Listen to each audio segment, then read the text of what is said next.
Hey everybody, it's Jason Blaha here, and I'm just sitting here drinking my morning coffee. And I thought I would delve a little further into this topic because some other issues came up in the discussion of it in my comments, everything else on this whole topic of is powerlifting harder or easier than bodybuilding? And people had a lot of opinions. And if you guys like these type of videos, please remember to click like down below. It would be greatly appreciated. If you're not subscribed yet, hit the subscribe button. But I want to just kind of talk about this from my objective experience and for people to understand that there's two different aspects of hard or difficult being discussed here. Because the training end versus the diet end are worlds apart. And the thing that people have to remember is that one of them negatively affects the other or positively affects the other. And therein lies the dilemma with this whole idea when people say, well, bodybuilding is harder. No, from a training end, it isn't. And a lot of it has to do with the diet end, the sheer difficulty of the diet end, which is, if that's all we wanted to talk about of how hard the dieting is, sure, bodybuilding would be more difficult by an enormous margin. And I don't think any reasonable person would disagree with that, okay? And that's me being objective. However, from the training end, bodybuilders are lazy. But when I say they're lazy, what does that mean? Not necessarily their fault. It's because they chose to be bodybuilders that it makes them lazy. And there's psychological factors around that that, again, nutrition experts will agree with. And I think people will realize where I'm going with that. There's a reason bodybuilders seem to always need pre-workouts and stems and things like that. Because they're dieting all the time, and their strict dieting and the deep cutting they do every single year makes them lazy. It's not necessarily that they're intrinsically lazy. People have to understand that difference. Okay? You have to understand that difference. What does the human brain, what does the brain do to a person who diets down to a low body fat? This has been studied. This is understood. This isn't make-believe. This isn't nonsense. It makes you lazy.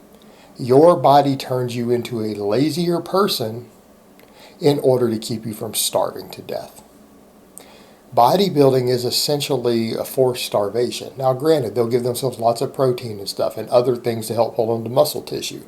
So it's not starving in that true sense, but it is forced, prolonged, extreme dieting to get to levels of body fat that are very unhealthy and unsustainable. Okay, that is a major component to bodybuilding. We know that people who diet down to very low body fats, your brain over time wants you to burn less energy. It brings down all your activity levels. It makes you more lethargic. It makes you not want to do physical activity.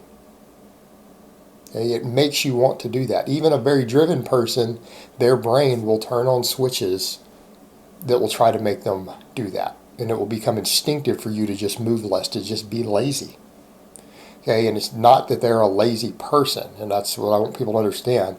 I'm saying that is a natural survival mechanism of the human brain. That is a survival mechanism that has kept our species alive.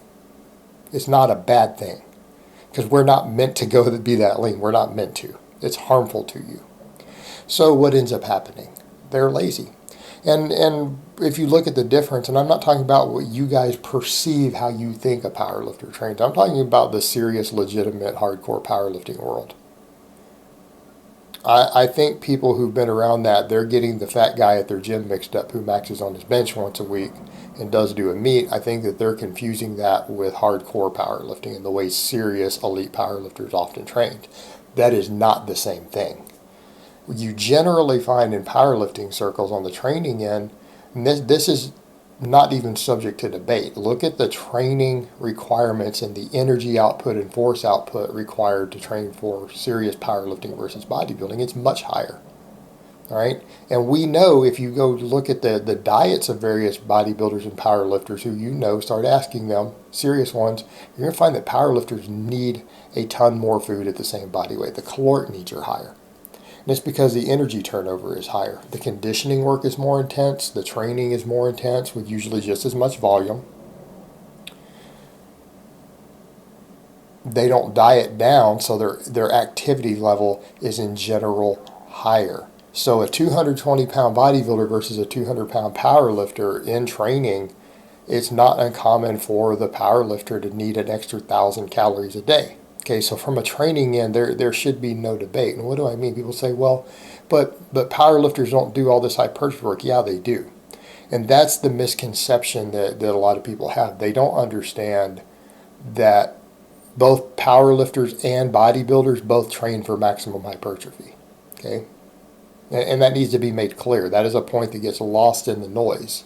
People don't seem to understand that most serious powerlifters are trying to get as stacked and as jacked as humanly possible. And that includes stuff like, man, maybe I should do 20 sets for my triceps. Maybe I should do 20 sets for my hamstrings. Okay? They do massive volumes of training. It's not uncommon. And I do pretty high volumes of training, and people don't even see my GPP work. All right, that adds a whole new training volume. But you look at the difference, the only difference is that a bodybuilder might put more focus on his biceps or show muscles, whereas in the power lifter will dedicate the exact same amount of focus and extra high volume training to his weak links for his lifts. Okay? But the training in regards to the mindset is the same. Both are trying to maximize hypertrophy in whatever their weakest links are. Okay? And that ends up equating to what? Similar amounts of volume. It ends up being similar volume levels. The problem is that the bodybuilder only has to worry mainly about what's just going to get him big. The power lifter is still going to have to do all the max work, the heavy work. All right, they're going to have to do all that on top of all the other. From a training end, it is harder, more complex, and more energy output. It just is.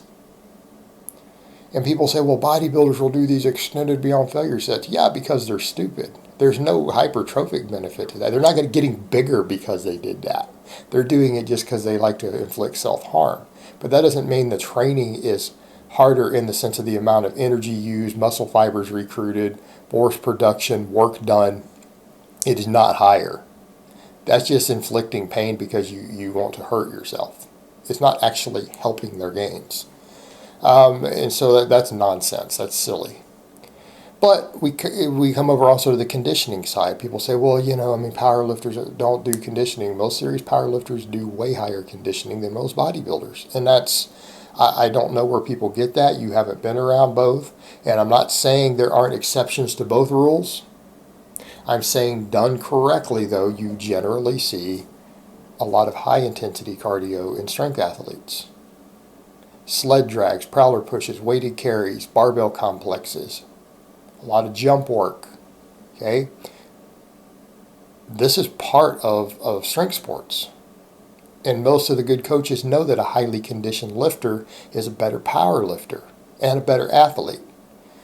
Bodybuilders, oftentimes you'll see that a lot of the serious bodybuilders, they get up and do some fasted cardio in the morning, okay? But most of them don't do a lot of really high intensity conditioning work. You see more of that in the strength world.